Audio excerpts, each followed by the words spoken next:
Hello there, I'm Danielle Ralston. I am the founder and head coach here at ND OutLoud. What is ND OutLoud? ND OutLoud is a team of neurodivergent coaches. We are neurodivergent, every single one of us. TBIs, PTSD, ADHD, autism, ADHD, and so much more. Bipolar disorder, all of the things.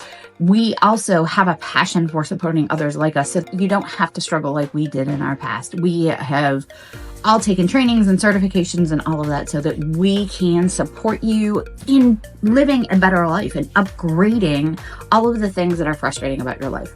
What is this session going to give you? This session is going to give you actionable tips.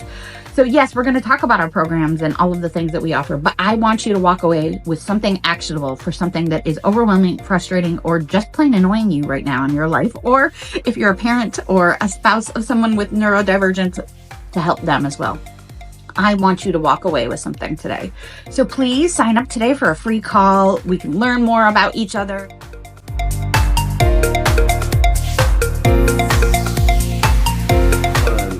Hi there, everybody. Thank you for joining us. This is the ND OutLoud podcast, vidcast series, and I know that you're used to seeing Danielle Ralston on here. She is the OG and founder of ND OutLoud. But today, we're doing it a little bit differently. I'm Jamie D'Amico, and I work alongside of them, working on the corporate consulting end of things. Now, we have somebody who is, I know, very important to Danielle and important to all of Bills Mafia for good reason. With me today is Tim Blonsky. He is the brother of Danielle. He's also the director of business engagement at ND OutLoud and also the co-CEO of DeepSign AI, straight out of Boise, Idaho. This is Tim Blonsky. Tim, I'm so glad we can do this. We've talked about it for a while. Here it is. Yeah, I think the timing is right because we just started training camp in Rochester, New York, our co-hometown. And so, we definitely have a lot to talk about with the Buffalo Bills, plus everything else that we're doing in our professional endeavors. So, yeah, I'm excited to have this conversation. And I think we'll probably have more like this in the near term. Yes, and Tim and I had to pledge that we were not going to make this entire vidcast about the Buffalo Bills. Unfortunately, you're probably going to end up hearing some of it, but hey, that's how, as we refer to ourselves, Bills Mafia, that's how we roll. Anyway, Tim, you're doing some exciting things, and there are maybe people in my network that haven't met you before. And the first thing I wanted to touch on is you consider yourself to be profoundly deaf. What does that mean? Oh, yeah, that's a good question. Thank you for asking me. So, yes, I was born deaf. I grew up in Rochester, New York, which, if anyone knows anything about Rochester, they have a very prevalent deaf community. So my parents were in a position, and once they found out that I was deaf when I was 11 months old, they had access to all of the proper services that a deaf child should have. There are so many people throughout the United States and throughout the world. When they find out that a child is deaf, usually a medical professional will tell them to not teach them ASL. Don't do that. That's not a language. That's just, it's not, you need to teach them how to talk and speak. But they weren't told that. My parents were not told that. And so I had access to really what they consider the best of both worlds, in which ASL was my first language. But I also had speech therapy. I had the best of the best in terms of hearing aids and the other technology, at least what was the best in the early 80s. And so I was in a place in which I was able to learn how to speak fairly well. And I'm able to do things like talk on the phone with certain people, not everyone. And so I'm at a place in which I'm hard of hearing, where I'm sort of for a good portion of my life, I've always been kind of in between the deaf and hearing worlds. I've really kind of immersed myself in the deaf world within the last 3 or 4 years, and I've really enjoyed that. But yeah, so I am profoundly deaf. I have just one hearing aid. I'm completely deaf in the other ear. So I depend on reading lips. The closed caption that I have here on the Zoom right now is also helpful. So yeah, I feel lucky and privileged that I'm able to kind of be in both worlds and wear both of those hats. And the fact that you are deaf, and I have so many questions about that are probably very interesting, but you also are a person who identifies as having ADHD as well, correct? Yeah, that was actually kind of a fairly recent realization. Yeah, I mean, my sister who runs ND OutLoud her whole life, and she has a very interesting journey and figuring that out herself. She's spoken to that many times. But like for me, I was always told growing up that it's like, oh, Tim, you're fine. You're different than everyone else. And that actually was almost a burden rather than a positive, in which I could sort of like brushed everything aside for many years. And yeah, it was kind of funny. I was on a hike with a friend, and my friend who herself had ADHD, and she was like, "Yeah, I'm actually going over to a friend's house after the hike to do some body doubling because she is packing for a trip and she just needs a little help by having someone there." I'm like, "What body doubling? I've never heard the term before." And she started like explaining that, and the light bulb went off in my head. I'm like, "Oh, interesting," because in my previous roles, previous jobs, when someone was in the other cubicle right next to me and they weren't involved in anything that I was doing, but they were just there, I was far more productive in my work. And I'm like, and then that's when the wheels in my head started turning, and I started talking to my sister about this more. And yeah, so that's where I'm at. And that within the last couple of years. Okay, that's really interesting how you found your way into it by simply saying, I work best when I see other people working. That's something that, as a person with ADHD myself, I have always felt that way. It's like I can't work unless I see other people working. Drives my wife nuts. She has a separate office space in our house, and I will grab my computer and go down and sit on the couch next to her and start working. She's like, "What are you doing? You're distracting me." I'm like, I need this.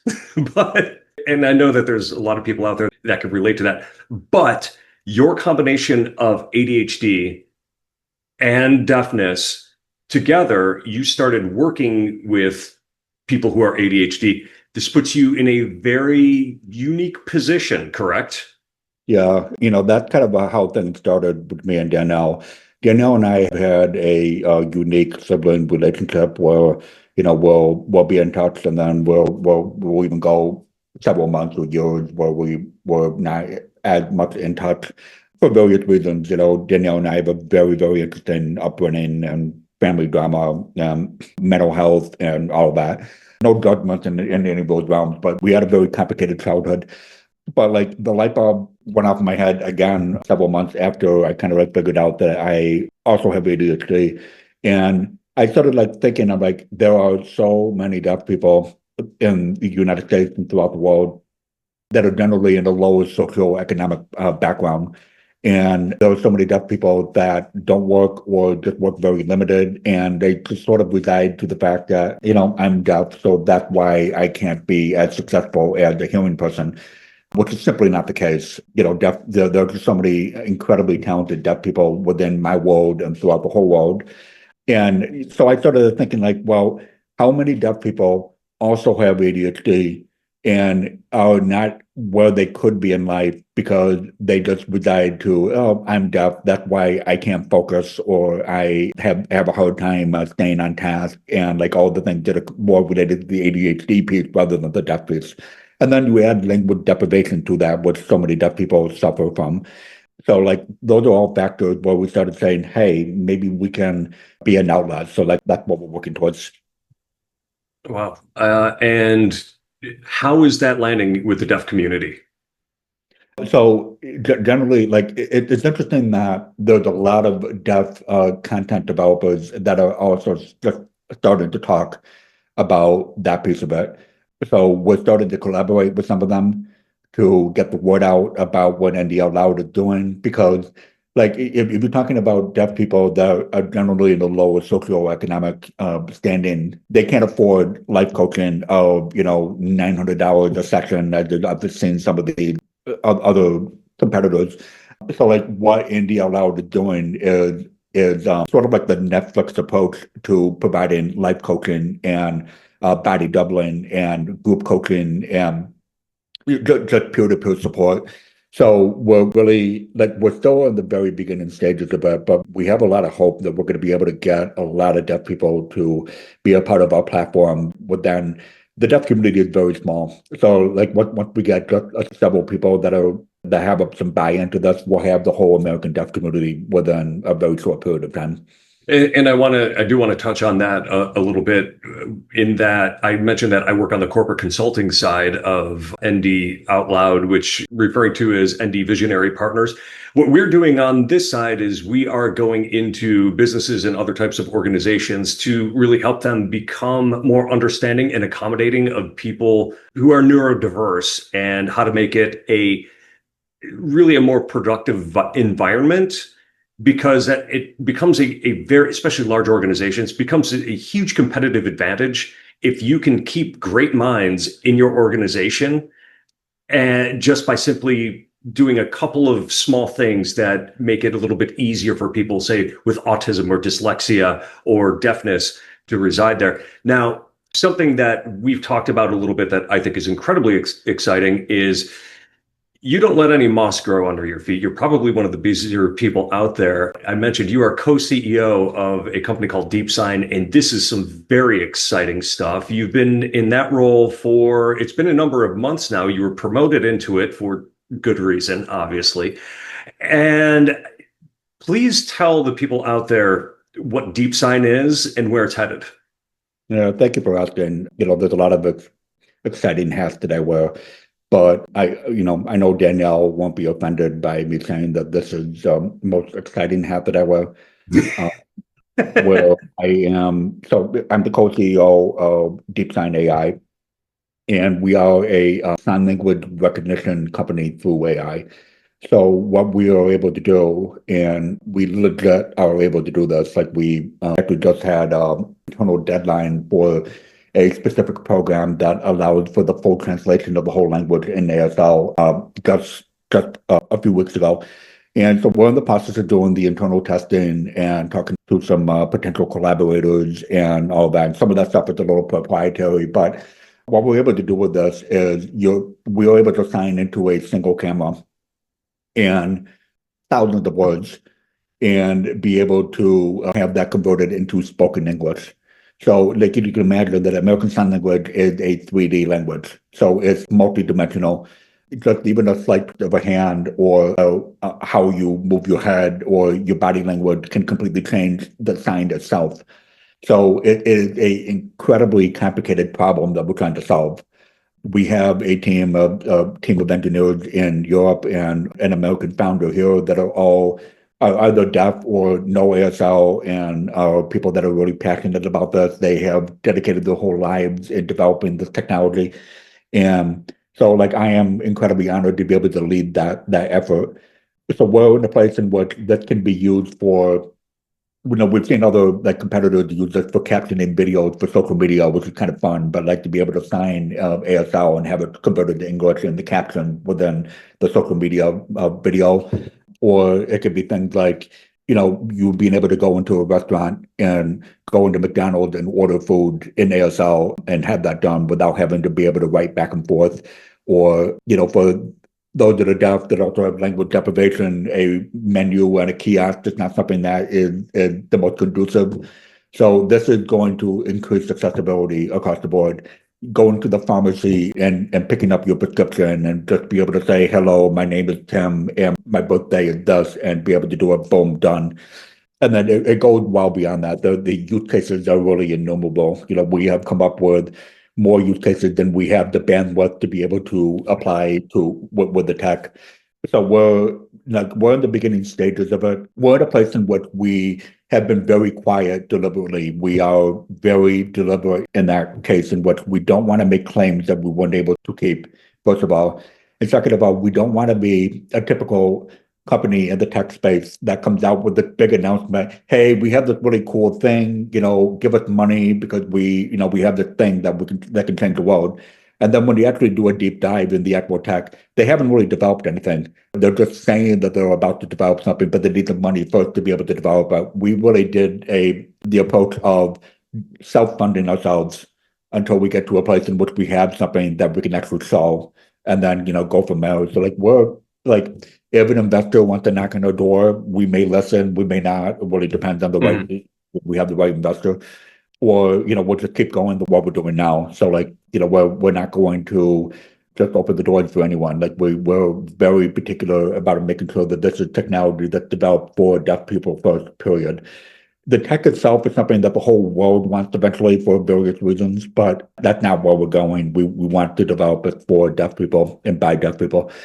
So I am really, really excited about it. I think in subsequent conversations, I could talk a little bit more and I could show the actual tech, but it's so mind blowing. And I'm saying it from a place of bias because that's my company that I'm a part of. But we've had tears sometimes internally when we see what we've developed and, the goosebumps that we have of like, wow, like we have something that can change the world. And it's not a misnomer, it's an actual thing.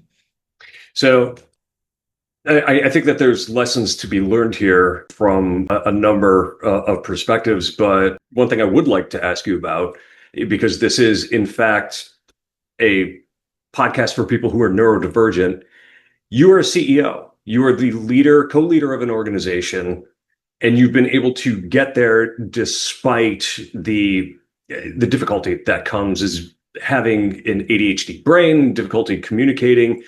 Since we're talking about this, tell me what allowed you to ascend to the position that you are and overcome the challenges that ADHD presents. So, I think number one, especially for me, and I think this is probably applicable to anyone, the just being authentic with yourself and like accepting who you are and like just being in a place of understanding who you are. And, sometimes that can be a hard thing because like you may not like what you see within yourself, but like you got to be honest with yourself about that. So that's number one. So like full acceptance of who you are as a person. External authenticity starts with internal authenticity. So that's number one. So, and that was something that happened over the last couple of years, and me kind of realizing, oh, I do also have ADHD. So that piece of me, other shortcomings and mistakes that I've made in the past, and like, coming up with sort of like owning up to that. Not that I need to own up to it, but you know what I mean. But so that's one. Two, once you kind of like realize, like, ADHD obviously is a spectrum, and that's not like a medical way of saying it, but like varying forms of ADHD and levels of it.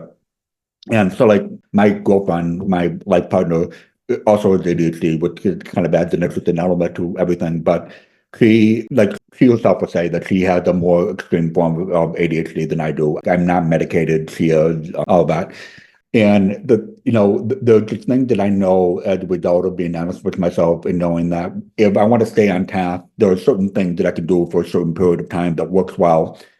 But at some point, I'm going to switch to another way to keep myself on task.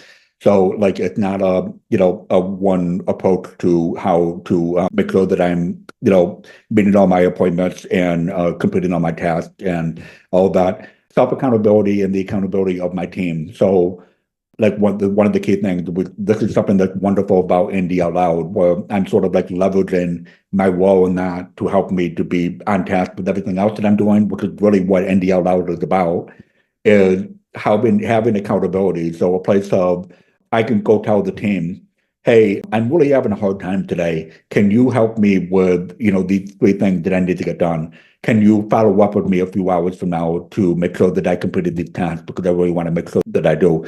And now we're having honest conversations back and forth. I'm not annoyed that Shay or Tara or, Jamie is reaching out to me a few hours later to say, hey, Tim, did you do that thing that you wanted to do? Like we're all honest with each other as well. So, there's no one way to kind of address all of the challenges that come with ADHD and also the deafness piece of it. But like, I think I'm just in the right place at the right time with all of the different resources that are available to me to make this all happen. Well, when you touched on the self-awareness part, that really spoke to me because I had a huge lack of that, I think, throughout the majority of my adult life. I was diagnosed with ADHD in third grade, which for me was, I think, 1984. So I was like, and then I was put on Ritalin. I was like an ADHD pioneer. Right? So I didn't have necessarily the same understanding from people or type of support. I mean, I was living through the era where everybody was telling me that it didn't really exist. I just didn't want to do better. I didn't want to pay attention in school, those sorts of things. And I really internalized that and tried to make myself to be just like everyone else. And I would say, well, I should be able to do this and I should be here in life and I should be there. And by shooting all over myself, as I heard somebody say, I ended up putting myself in a terrible position as an adult because I ended up going off of my meds when I was in college because I couldn't metabolize it the right way. And I was looking at all of the other people my age and what they were accomplishing. And I was getting more and more upset with myself because I wasn't where they were. But deep down, I knew I didn't have what it took to be where they were at the same time. And I think generally the men in my family I don't think our frontal lobe fully develops until we're in our mid 30s. Like you hope that's done by 30, but I think I was about 35 before I knew which end was up.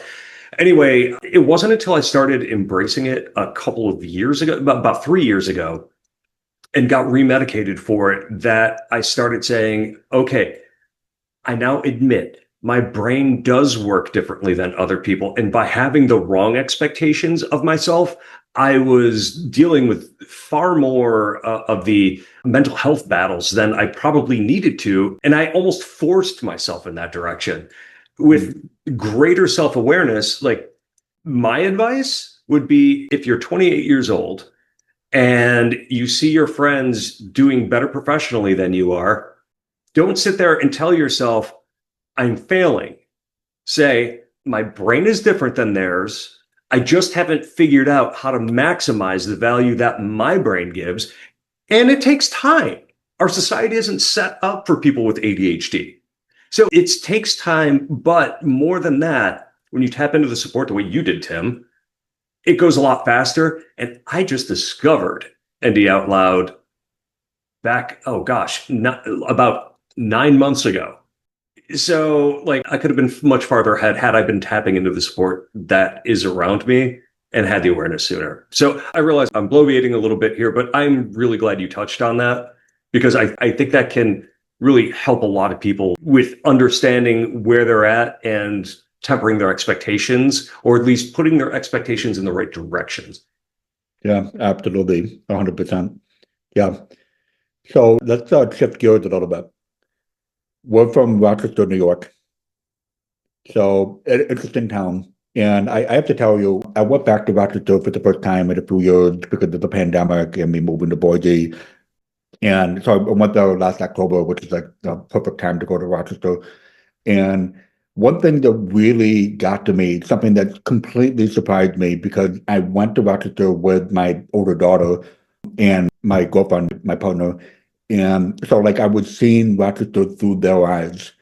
And something that was interesting for me because I never, like when I would go to Rochester in the past, I would just go to my sister's house or my other sister's house and, have dinner and then go home. And then that was that because I was living in Connecticut at the time. And so actually seeing Rochester through their eyes and showing them all the different sites, the High Falls in downtown, went to Genesee Brewery, to Lake Ontario, to Charlotte Beach, went down to Letchworth Park, down to the Southern Tier where I grew up. Rochester is cool now. And that's something that really surprised me. So I don't know if we have the same viewpoint. So I've been going back very regularly. I haven't lived in Rochester full time since the first half of 2000. Okay. First half of 2000. But I had an employer there. I was going back pretty regularly, but I kept the same sort of view that I had growing up of, oh, this is a sleepy town. Nothing happens here. It's really boring. And to a degree, geography makes that necessary. Anybody who's watching this right now or listening to it, Rochester is in the western part of New York. It's like a 6.5 hour drive from New York City. It is between Buffalo and Syracuse, right on Lake Erie. It is in the snow belt. It is extremely gray. In fact, I believe they have more overcast days per year than even Seattle does, even though it doesn't have as much rain. And for me, like the seasonal affective thing was always kicking in because, you don't see the sun, you can't go outside, the weather's crap. I have recently been going through the same sort of internal renaissance that you have regarding the area. I brought somebody up there who had never been there before for the first time last year to go to a Buffalo Bills game. And she was in love with the town. I brought her to a couple of the suburbs, and my family lives in Fairport, a suburb of Rochester on the east side, which has really sort of taken off as the nightlife epicenter of the area. And right now, it is amongst the top three most in-demand real estate in the country, according to Forbes magazine, because the Erie Canal goes right through there, so you can be on the water. And this old-timey village that got built because of the Erie Canal, and you have all these buildings from the 1800s, it has this extreme charm to it. And when I go back now, I cannot believe how the town has grown up around me. And oh, by the way, this friend I brought to another town on the Erie Canal that is really adorable. And she got her first garbage plate, which we split. And it's my first garbage plate in probably 15 years. I remembered why I don't eat them as a middle-aged man. However, it was beautiful. Tim, I'm sure you've had a number of garbage plates. You want to explain what that is? Yeah, so I mean, it's a Rochester phenomena. There's various comedians and foodies on YouTube and the Food Network that have covered it several times. Basically, like it was actually a plate that was made out of a restaurant called Nick Tahoe's in downtown Rochester. Now, like pretty much every restaurant in the area had their version of it. But like basically, it's food that is ideal if you've had a night of drinking and you just need something to fill you up with. Pretty much every food group on one plate, and that's basically what it is. So it's usually home fries on the first layer. I typically go with the cold macaroni salad on the second layer. White hots, that has to be white hots, in my opinion. So the white goes white hots, they're my thing. Meat hot sauce is the next layer, and then raw onions, and then I tend to do just mustard on top of that. So it's 3,000 calories on a plate. Then you get a side of bread with that as well. So it's just absolutely delicious. I had one when I was in Rochester last October, and my girlfriend was sitting next to me. She's like, "What is that?" Like she's gluten free, she couldn't have it, but yeah, it's something that I absolutely adore. I make them myself. I will Oh, hot dogs from Dweigels and pay $90 for the shipment to have it out here, and that'll usually last me about 7 or 8 months. I'm actually out. I need to buy some more. So any podcast, if you want to donate to for my Dweigels fund, I'm totally okay with that.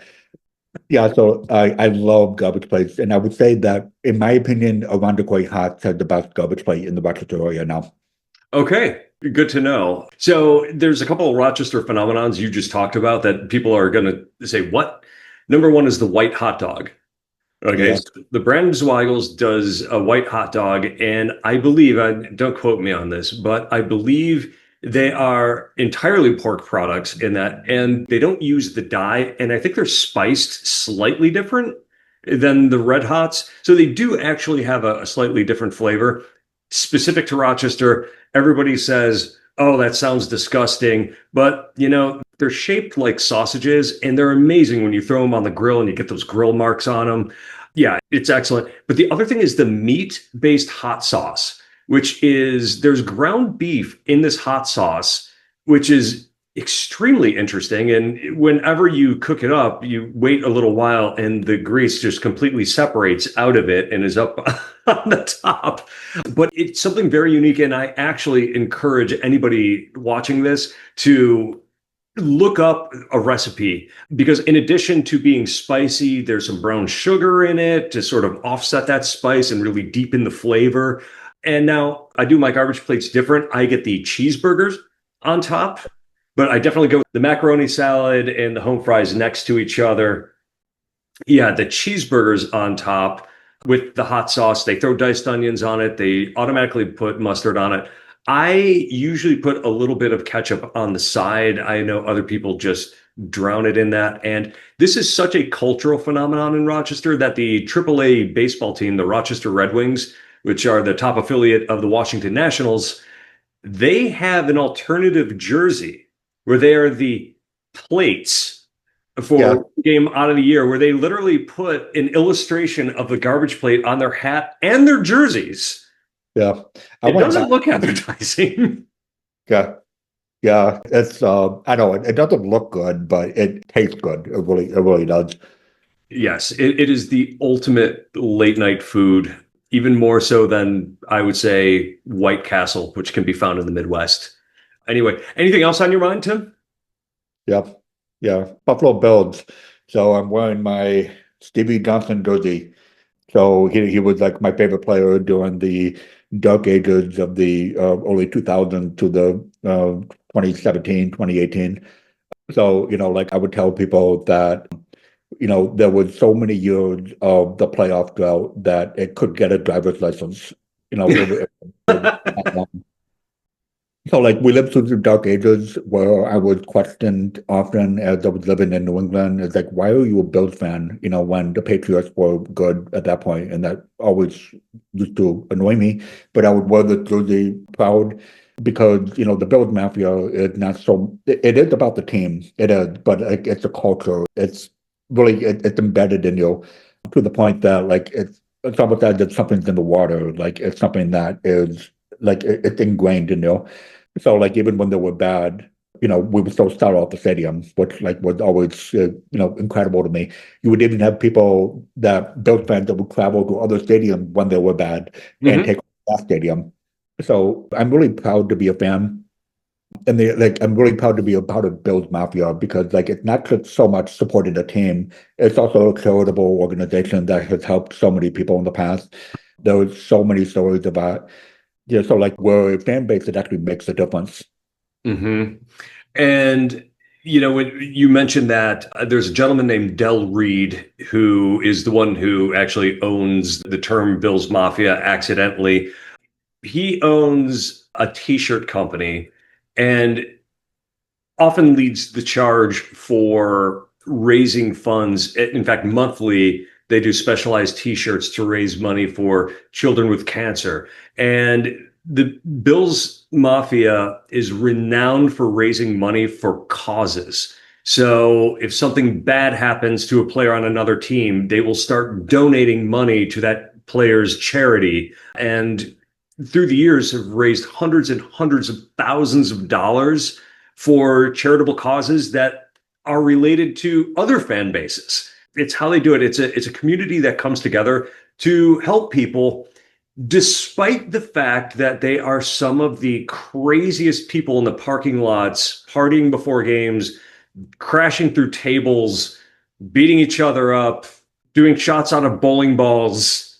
I mean, you name it. There's some very strange yet entertaining hijinks that goes on with great tradition. It's a lot of fun. Now, I went to my first game in 1984. Oh, In wow. 1984 again, which was the first of their two consecutive seasons in which they were 2-14. And in my first game, they went up against the Denver Broncos and Hall of Famer John Elway, who put up 35 points by halftime, and they didn't even play Elway in the second half, who was a rookie that season.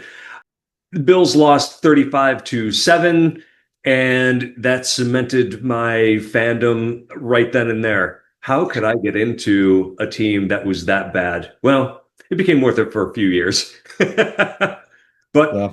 through that mistake of geography, you can't give up your fandom, right? No, no, you can't. You can't. I've been asked before, like, hey, I dare you, try to not be a fan of the Bills. And I can't. I Right. can't. And through the drought, it was very funny because I would go to opposing team stadiums and, people they like talking smack to the other team and they'd be like, "Hey, Bills suck." And I'd be like, "I know." Yeah. What do you think about this year? Do you have some hope? Yeah, I do. They're probably one of the three best teams in the AFC. We'll see how that shakes out. A lot of it is going to come down to how healthy the team is and, the new additions. Are they going to assimilate well? Are they going to have career years? I don't know that they are significantly better than they were last year when they made it to the conference championship game. I don't think they're any worse. You always have a chance when you have a good organization, which they have. When you have Josh Allen, you're always going to be in it. I can't look at this season and say, yeah, they're definitely on their way to the Super Bowl, but their floor is higher than it was last year because it seems like they have more depth at some key positions, but they're going to be relying on a number of new players. like I said, the health and their ability to play up to their potential, which you never know how long it's going to take somebody to assimilate into a new system or get used to rookies playing in the NFL. Yeah, I don't know. I imagine that they're going to get at least to the second round of the playoffs. They may get to the Super Bowl, and I don't have any prediction beyond that. Yeah. I think that one of the bigger positives is actually something that ended up being a mistake during the free agency period. Where they signed two defensive players, a linebacker, a defensive tackle, and then they found out basically the next day that both of them were suspended for some type of substance. The NFL is very strict with if they take some type of performance enhancing substance, which they didn't know they even took. So They always say that. yeah, one player was suspended for 6 weeks, the other was for 4 weeks. And they're both going to be really good players, I think. And you know what? They can't get hurt in the first 4 or 6 weeks. So they're going to be starting healthy toward the middle of the season. And it's inevitable they're going to be injuries, and they're going to be able to come in and replace them and be fresh from that point on in the middle of the season. So I think that's almost a positive where like the defense may not be quite what we want them to be for the first 4, 5, 6, 7 games. But when it really matters, like when we're talking in the middle of the season, we're talking the Chiefs game, the Eagles game, Cincinnati, some of the harder games toward the end of the season. So I think that's a positive. I think that the receivers that they got, in addition to Coleman in the second year, is going to be good. I have high hopes for who's the tight end that we drafted in the first round a couple years Dalton ago. Kincaid. Yeah, I mean, he had an off year last year. I have hopes that he's going to be back to where his potential this year. Our running game is great. We probably have one of the top offensive lines in the NFL. Defense is really a key. That's the thing that always kills us toward the end of the playoffs. And I think we have a better defense this year than we did in the previous years. So I have high hopes. I don't want to predict anything because it always doesn't turn out the way I want it to. But I really do have high hopes. What's really funny, if you compare now to 10 years ago, 10 years ago, we would have been looking at the power rankings that the various pundits put out, and the Bills would have been listed at, 28th, and we would have been arguing how they should really be 21st. Yeah. Like that was it. Like, oh, we should be at least 7 slots higher. And now I actually have to ask you this question. As long as the Bills make the playoffs, do you even care about the regular season? I mean, I do from a playoff seeding standpoint. Like, Yeah. I want an AFC championship game in Buffalo where it's minus 5 degrees. I want that more than anything. And I think I would pay whatever I need to pay to be there to watch that. So, yeah, I do. But at the same time, like I see on Twitter, I'm always on X. I can't call it X it's always Twitter to me. But I'm active on Twitter during the football season, and I follow all the other Bills Mafia. And there's a lot of people in our fan base that are like, they could have been 13-3 rather than 12-4. And I'm like, or like they're in a place of like, they could have been better. But like, we're in the playoffs. Like, this is something that like wouldn't have happened 6 or 7 years ago. And now we are regularly in the playoffs every single year. This is amazing. Like, like revel in that. But I think we're in a place in which we really, as a fan base, need to respect a Super Bowl or to be there. Like, we need to be there. We need And it. yeah. And oh, by the way, I have been doing a Buffalo Bills podcast for 6 years. Jamie D and Big Newt. It was through Buffalo Rumblings for the majority of that. I'm giving it up this year. Oh, really? Are you? Yeah. I followed Buffalo Rumblings right when they first came out. Like, I was one of the first people to sign up for all the articles and was on the mailing list and all that. So that small world. Bunch of good folks over there. Anyway, Tim, anything else before we wrap up? Yeah. No, I think we're good. I really enjoyed this conversation and I look forward to some more. Yeah, this was great. We got to do it again. And thank you to everybody who joined us. ND Out Loud, you need support, get on there. It's what it's built for. And trust both of us, it really works. Good luck with your ventures. If anybody's looking to invest, get a hold of Tim. Yep, absolutely. So long.